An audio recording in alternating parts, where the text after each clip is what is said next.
Good day everyone, especially to our instructor, Mrs. Angie Duhilag. My name is Elisa Sumagang Laksado, and today I'll be presenting a report on theory of self-efficacy and theory of reason action under the subject of Ed 234. I have here some questions about self-efficacy theory. First, what is self-efficacy? Self-efficacy is an individual's belief in his or her ability to achieve goals. According to Bandura in 1892, the PA-related research has utilized the construct of self-efficacy as an antecedent outcomes or process variable when trying to understand motivation for PA behavior. The second one, what affects self-efficacy? Self-efficacy affects which refers to an individual's belief in their ability to succeed in a specific situation can be influenced by several factors. The third one, what does self-efficacy predict? Self-efficacy, as defined by Bandura's theory of motivation in psychology, refers to an individual's belief in their ability to succeed in specific tasks and challenges. Research suggests that self-efficacy can predict several outcomes in different areas of life. The last one, how can teachers foster students' self-efficacy? In fostering student self-efficacy is an important goal for teacher as it can positively impact students' motivation, performance, and overall well-being. There are 4 sources of self-efficacy. What are those? Number 1, mastery experiences. It is the past success and failure impact one's self-efficacy. Meaning, these are personal experiences of successfully completing tasks or achieving goals. Individuals have repeated successes, their self-efficacy tends to increase. Number 2, vicarious experiences.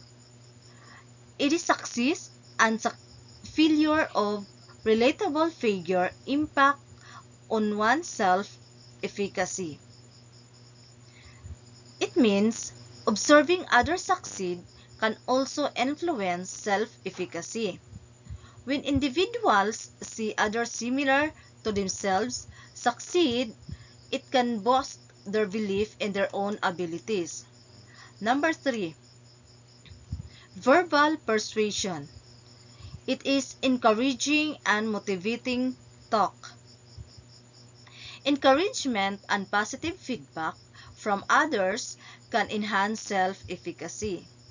Conversely, criticism and negative feedback can lower self-efficacy. Number 4, the last one, psychological or affective states. It is current physical and mental health condition develops self-efficacy. Emotional states such as anxiety or stress and mood can affect self-efficacy. It is important to note that these factors are not exhaustive, but they provide a comprehensive understanding of what affects self-efficacy. By recognizing and addressing this factor, individual can work towards developing and maintaining a strong sense of self-efficacy, which can positively impact their motivation, behavior, and overall well-being. What is an example of self-efficacy?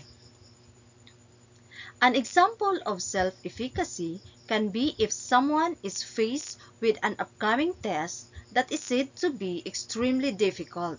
Since they have high self-efficacy, they set a goal to ace it by studying hard and dedicating time to mastering the subject. They feel confident they can ace it and ultimately do, which influence them in the long run by providing to them that they can achieve anything they put their mind to, especially academically. I have here some lesson summary of self-efficacy theory. The theory of self-efficacy deals with an individual beliefs in accomplishing their goals and believing in their ability to successfully complete a task. This concept was introduced by psychologist Albert Bandura, who proposed that having the confidence to complete a task will aid in actually fulfilling one's goal of completing it. He also stated that the mind's self-regulatory function, which is self-efficacy telling us when to try to accomplish a task or when to stop. It influenced by one's thought, feelings, and action in the decision-making process to follow through or to not follow through a task or challenge. Another topic that I am going to discuss is about the theory of reason action. The theory of reason action is a psychological framework that aims to explain the relationship between attitude behavior within human action. It is a mathematical model that allows scientists to predict behavior intention based on attitude and subjective norms. The theory suggests that behavior change is determined by the intention to perform a behavior before making a change. The intention is composed of two other factors. One is the attitude towards behavior. It is an individual's positive or negative evaluation of self-performance of the particular behavior. Number two, subjective norms.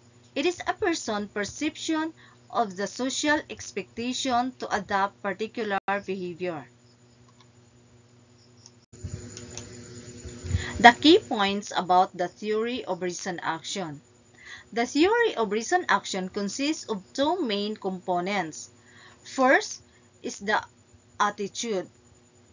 It refers to individuals' positive or negative thought about their behavior, and two factors influence individual attitude towards their objectives. The second one is subjective norms. Refers to the belief that an important person or group of people will approve and support a particular behavior. The second one, predicting behavioral intention. According to the theory, behavioral intention can be predicted by considering an individual's attitudes toward the behavior and their perception of subjective norms. By understanding these factors, psychologists can gain insight into why people engage in certain behavior. 3. Practical application. This theory of reason action has practical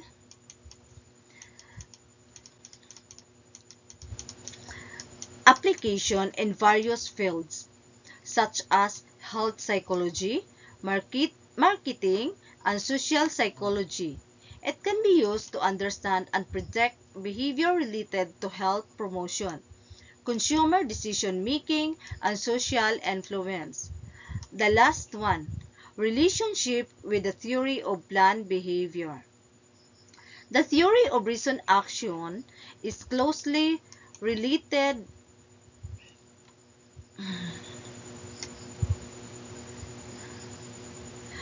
to the theory of planned behavior, while the theory of planned behavior includes an additional component called perceived behavioral control. These components reflect an individual's perceptions of their ability to perform their behavior. I have here an example of reason action. First is the breakfast consumption and the second one fast food consumption. Breakfast consumption. In a study using the theory of reason action, researchers investigated the factors influencing breakfast consumption among college students. They found that attitude towards eating breakfast, subjective norms, and intention to eat breakfast were significant predictors of actual breakfast consumption. Another example is the application of the theory of reason action to understand that fast food consumption. This example demonstrates how the theory of reason action can be used to understand and predict specific behaviors based on attitude, subjective norms, and intention. By considering these factors, researchers and practitioners can develop intervention and strategies to promote desired behavior or behavior change.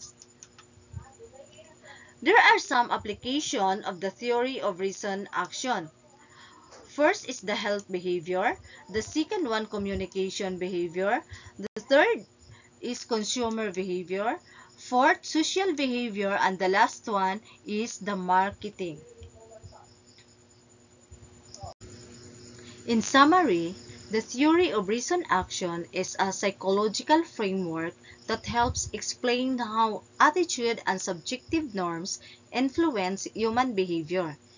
It provides insights into predicting behavioral intentions and has practical application in various fields. That's all of my report in AID 234. If you have some questions or clarifications, just contact me in our GC or group chat. That's all. Thank you.